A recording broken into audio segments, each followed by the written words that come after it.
Welcome to InfoStream, your daily current. Unsure what to listen to? Turn to us for today's headlines. Stay informed. Cheney's life explored through power, controversy, and legacy. SNAP benefits suspended due to government shutdown. Mamdani leads New York mayoral race with Trump's support. Trump admits no knowledge of Binance party. Starbucks sells China business to Boyu Capital. RSF blamed for drone strike in Sudan. Tower collapse in Rome results in worker fatality. Investigation continues into train attack, highlighting heroic actions. David Beckham receives knighthood for contributions to football and British society. Richard Bruce Cheney, A Life of Power, Controversy and Legacy. And Richard Bruce Cheney, born January 30, 1941 in Lincoln, Nebraska, concluded a life deeply intertwined with American political power, marked by both significant contributions and considerable controversy. His journey from a childhood in Casper, Wyoming to a pivotal role in shaping U.S. foreign and domestic policy reveals a complex and often contradictory figure. Cheney's life was defined by his close relationship with George H.W. Bush, a partnership that spanned decades and profoundly influenced the nation's trajectory during the late 20th and early 21st centuries. Cheney's career began in the private sector, working as a power line lineman, a profession that ultimately led to a pivotal encounter with George H.W. Bush, who recognized Cheney's potential and brought him into his political orbit. This marked the beginning of a remarkable ascent, culminating in Cheney's appointment as George H.W. Bush's chief of staff, a position he held for nearly 2 decades. During this time, Cheney played a crucial role in shaping Bush's administration, particularly in the areas of foreign policy and national security.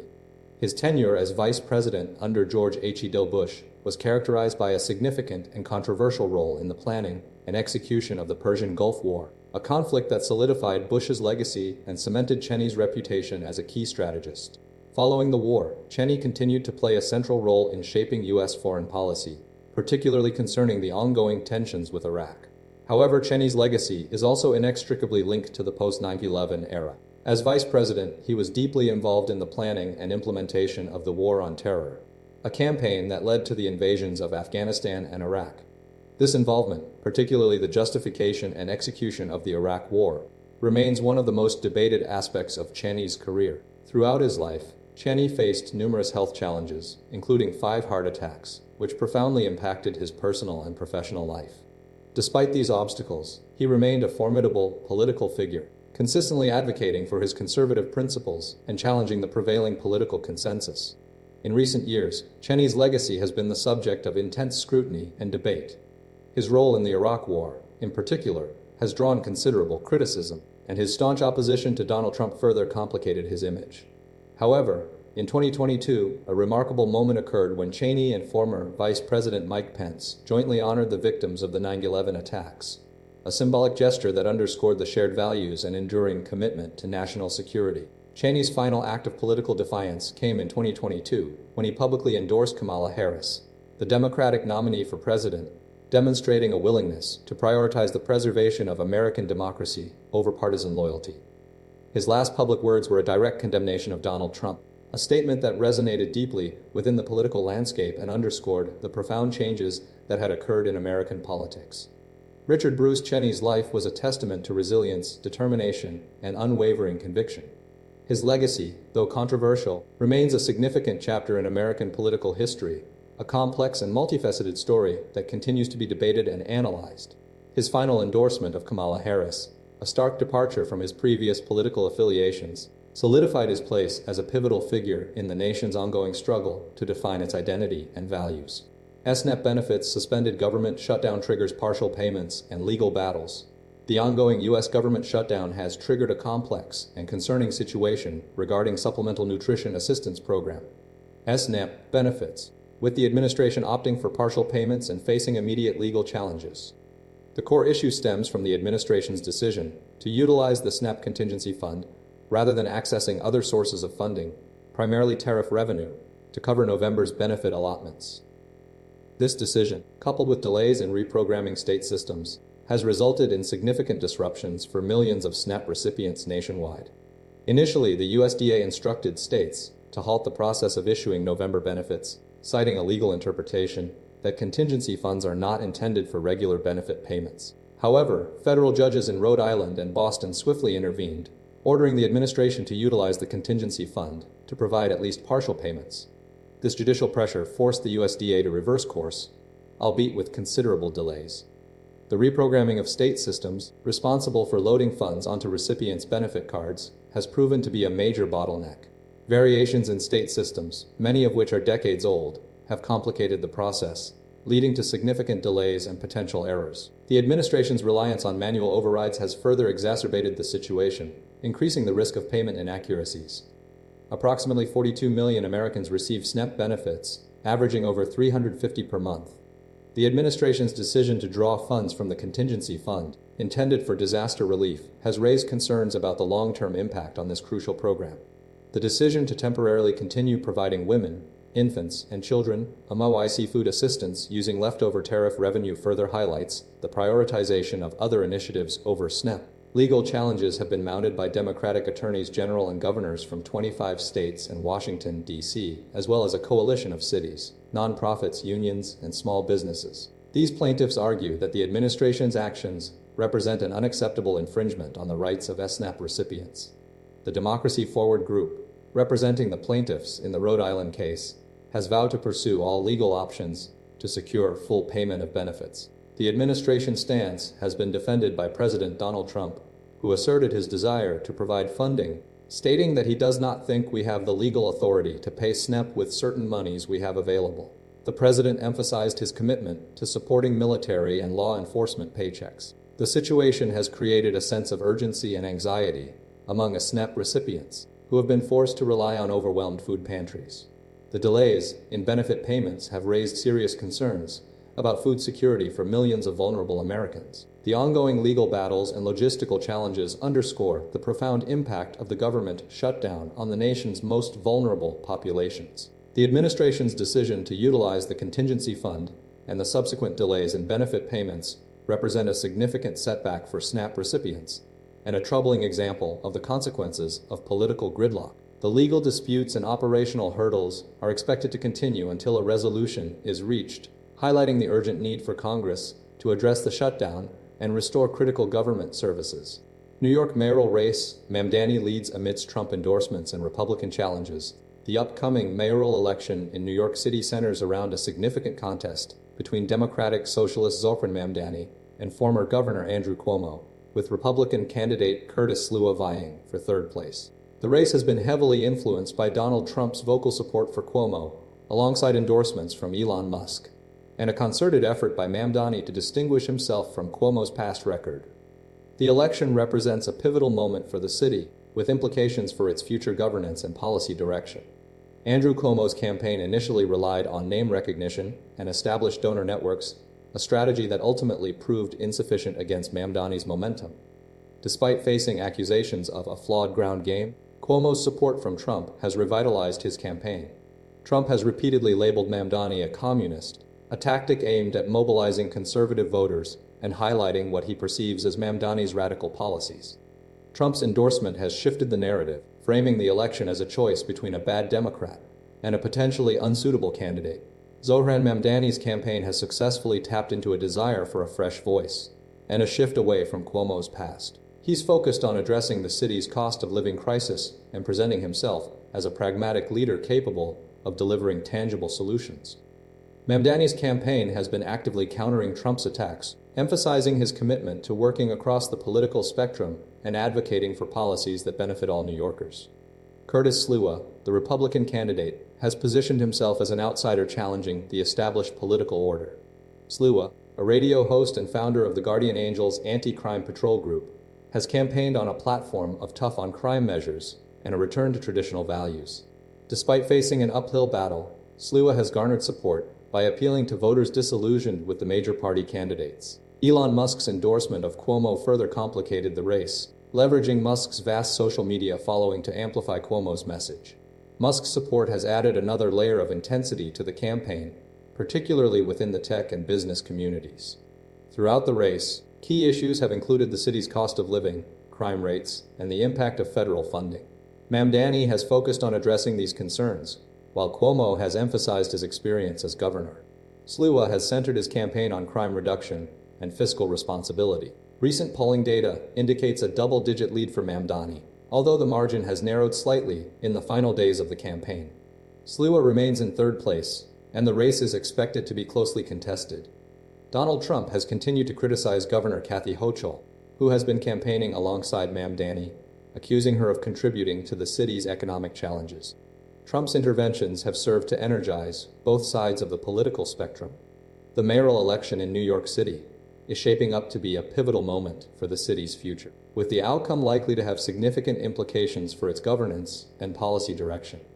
The race has been marked by intense political maneuvering, high-profile endorsements, and a clear demonstration of the city's diverse political landscape. The election's results will undoubtedly influence the direction of New York City for years to come. Trump admits lack of knowledge regarding Binance founder pardon. Recent reporting has highlighted a concerning pattern in Donald Trump's statements regarding pardons, specifically concerning the October 23rd pardon of Changpeng Zhao, the founder of cryptocurrency exchange Binance. The core issue revolves around Trump's repeated assertions that he lacked substantial knowledge or involvement in the decision, mirroring criticisms leveled against President Joe Biden's pardon process.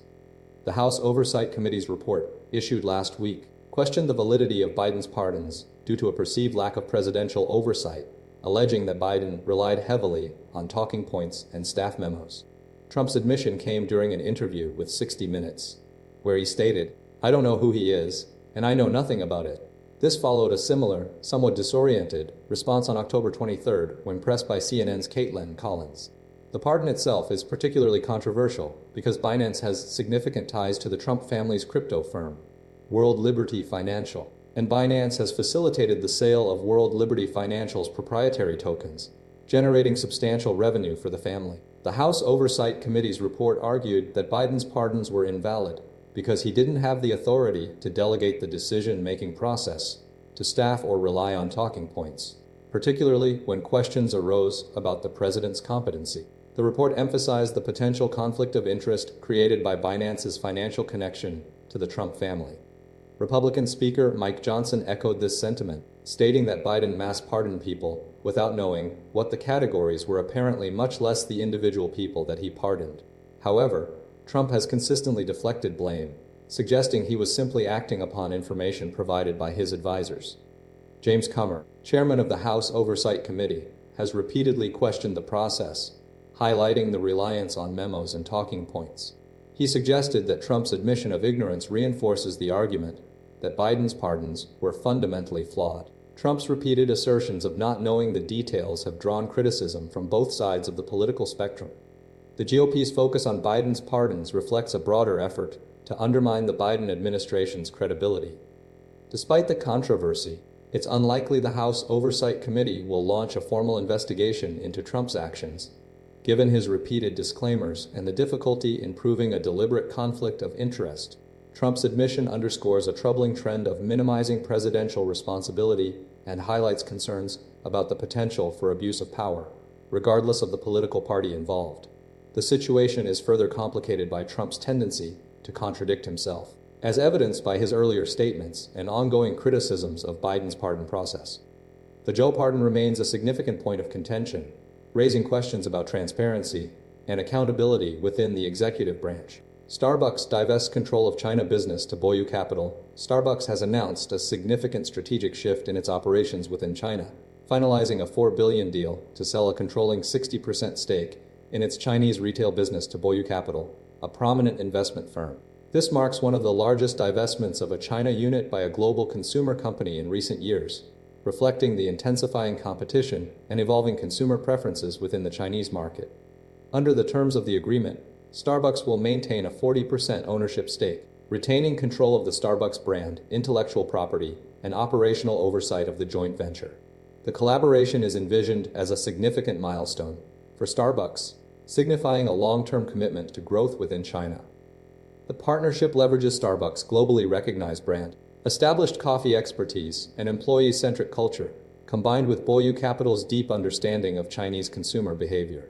This strategic alliance is expected to fuel innovation through the introduction of new beverages and digital platforms, further enhancing the customer experience. The deal is slated for finalization in the coming year.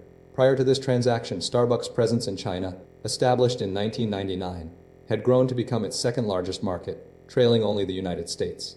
However, The company has faced considerable challenges in recent years due to the rise of domestically produced coffee brands, particularly Luckin Coffee, which offered more affordable options.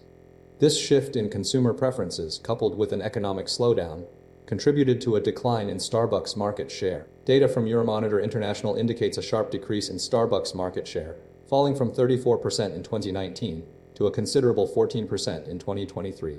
This decline underscores the competitive pressures within the Chinese coffee market and the need for Starbucks to adapt its strategy. The 40 billion transaction represents a substantial valuation for Starbucks China retail operations, exceeding 13 billion, encompassing the sale of the controlling stake to Boyu Capital alongside the value of Starbucks' retained interest. Boyu Capital, with offices across Asia, including Shanghai, Hong Kong, and Singapore, brings considerable experience in investing in retail, financial services, and technology businesses.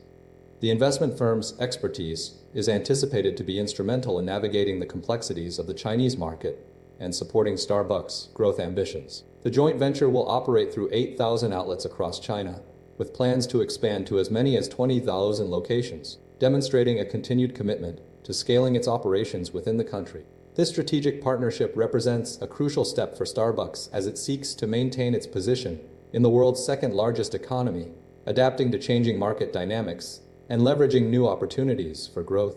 The deal highlights the evolving landscape of global consumer brands and their strategies for navigating competitive markets. The Sudan War. RSF blamed for drone strike killing mourners. The ongoing conflict in Sudan is dominated by clashes between the Sudanese army and the Rapid Support Forces (RSF), with the RSF increasingly implicated in widespread atrocities and a significant humanitarian crisis. The RSF, led by Mohammed Hamdan Dagalo, known as Hemedti, has been accused of mass killings, sexual violence, abductions, and looting, particularly in El Fasher and surrounding areas. Following a drone strike that killed 40 mourners at a funeral near El Obeid, the RSF has been repeatedly linked to numerous violent incidents across the country, including the siege of El Fasher, where approximately 15,000 civilians have fled due to RSF actions. The RSF's control now extends to almost all inhabited territory west of the Nile, and they are utilizing sophisticated weaponry, including drones, to attack army-held areas. Hemedti's rise to power is rooted in his past as a camel trader and involvement with Arab militias known as the Janjaweed, which were instrumental in the 2003 Darfur conflict. Initially, he was a key figure in the Janjaweed forces responsible for burning villages and killing civilians. Following the conflict, he skillfully navigated the political landscape, eventually becoming head of the RSF, a corporate empire and a political machine. He secured a formal status as head of the RSF in 2013, gaining access to modern weapons and training through partnerships with Saudi Arabia and the United Arab Emirates. The RSF's actions have caused a devastating humanitarian crisis, with reports of widespread famine in El Fasher, where residents are suffering from severe food shortages. The UN has confirmed the dire situation, estimating that as many as 15,000 civilians have fled the city. The RSF's control has resulted in mass killings, sexual violence, and the displacement of hundreds of thousands of people. Investigations have revealed that the RSF is utilizing a network of supply bases in Chad, facilitated by UAE support, to transport weaponry and sustain its operations. The ICC has brought charges against Hemedti and other RSF commanders for war crimes and crimes against humanity committed during the Darfur conflict. While Hemedti has denied involvement in atrocities, his forces have been consistently linked to violent incidents. The conflict has destabilized the region, leading to a complex web of alliances and rivalries. Efforts to broker a ceasefire have failed, with both the army and the RSF unwilling to compromise. The UN chief has repeatedly called for an immediate halt to the violence, warning of a spiraling humanitarian crisis. Despite these calls, the fighting continues, and the situation remains deeply precarious. The RSF, under Hemedti's leadership, continues to exert considerable influence, and the future of Sudan remains uncertain. The ongoing conflict highlights the challenges of achieving peace and stability in the country. Worker dies after medieval tower partly collapses in Rome. A Romanian national, Octav Stroici, 66, died after being trapped beneath a partially collapsed medieval tower in Rome, Italy. The incident occurred on Monday, following a series of collapses affecting the Tor dei Conti, a structure dating back to the early 13th century and located near Rome's Imperial Forum and Colosseum. Initial reports indicated that Stroici had been working on the tower's renovation, a project funded by the European Union and nearly complete as of June 2025, including asbestos removal. The first collapse occurred around 11:20 am local time, triggering a significant dust cloud and sending rubble into the surrounding street. Subsequently, another partial collapse approximately 90 minutes later further exacerbated the danger, prompting firefighters to establish protective measures around Stroici to shield him from falling debris. 3 other workers were evacuated from the site, one of whom was hospitalized in critical condition. Resuscitation efforts were initiated for approximately an hour, but Stroici's spontaneous cardiac activity could not be restored, leading to his death pronounced at 12:20 a.m. on Tuesday. Firefighters played a crucial role throughout the operation, utilizing drones and rubble clearers to assess the situation and mitigate further risks. One firefighter sustained an eye injury during the rescue. The tower's collapse prompted a swift response from Italian authorities. Rome Prefect Lamberto Giannini described the situation as very complex, emphasizing the challenges of safely extracting Stroici. The collapse affected a buttress, the tower's base, and part of the stairwell, as confirmed by Rome's Directorate of Cultural Heritage. Following the incident, a diplomatic row erupted when the Russian Foreign Ministry spokeswoman, Maria Zakharova, linked the accident to Italy's support for Ukraine, stating that all of Italy will collapse, from the economy to its towers, if the Italian government continued to support Ukraine. Italian Foreign Minister Antonio Tajani strongly condemned Zakharova's remarks as shameful, unacceptable. Italy's ambassador was summoned to Russia to discuss the matter. The rescue operation involved multiple agencies, including the fire service and local authorities. Witnesses described the chaotic scene and the immense efforts made to secure Stroici's safety. The collapse highlighted the inherent risks associated with historical building restoration, particularly in densely populated areas. The incident prompted a review of safety protocols and procedures for similar projects. The European Union funding for the restoration project remains unaffected, although the timeline for completion is uncertain. The investigation into the causes of the collapse is ongoing. Train attack summary investigation expands. Heroic responses highlighted a horrific knife attack on a London-bound train near Huntingdon, Cambridgeshire, has triggered a multifaceted investigation, revealing potential connections to other incidents and highlighting the bravery of passengers and train staff. The initial attack, occurring at approximately 2000 GMT on Saturday, involved a 32-year-old male who assaulted multiple passengers aboard the LNR train traveling from Doncaster. The incident prompted a rapid response from emergency services, including British Transport Police, Cambridgeshire Police, and ambulance crews. Initial reports indicated a possible terror-related motive, leading to an initial declaration of Plato, the national code word for a marauding terror attack, by BTP. However, subsequent investigations have determined that there is no evidence to suggest a terrorist connection, and the investigation is now focused on identifying potential links to other incidents. The investigation has rapidly expanded beyond the immediate train attack, revealing 3 separate incidents occurring in Peterborough on the same day. Approximately 1 hour before the train attack, a 14-year-old boy was stabbed by a man wielding a knife in the city center. Despite a search, the assailant was not apprehended. Simultaneously, a man was observed carrying a knife at a local barbershop, leading to a second report to police. Furthermore, the same barbershop reported a second incident 2 hours later, concerning a man carrying a knife. These events are currently being scrutinized for potential connections to the train attack. Amidst the chaos, several passengers demonstrated extraordinary bravery. Stephen Crean, a Nottingham Forest fan, confronted the knife-wielding attacker in the train's buffet car, engaging in a physical tussle that allowed other passengers to secure the carriage door and prevent further harm. Crean sustained injuries to his face and hand during the confrontation. Train driver Andrew Johnson, a former Royal Navy officer, swiftly diverted the train to the slower track at Huntingdon, enabling immediate access for emergency services.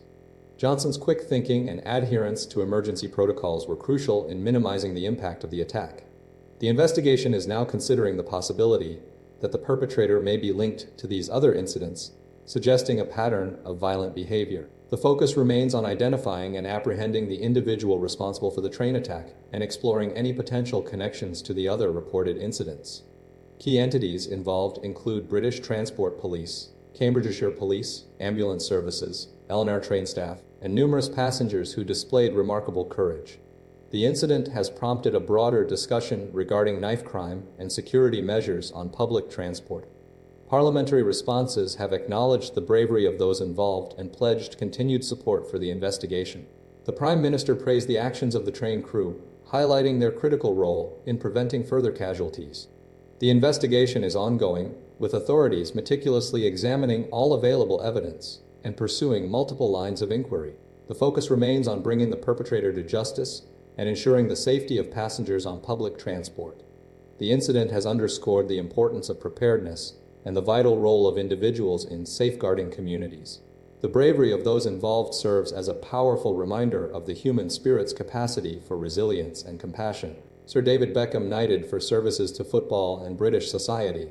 Former England football star Sir David Beckham was formally knighted by King Charles III in a ceremony held at Windsor Castle on Tuesday. The honor recognizes Beckham's extensive contributions to both the sport of football and British society as a whole.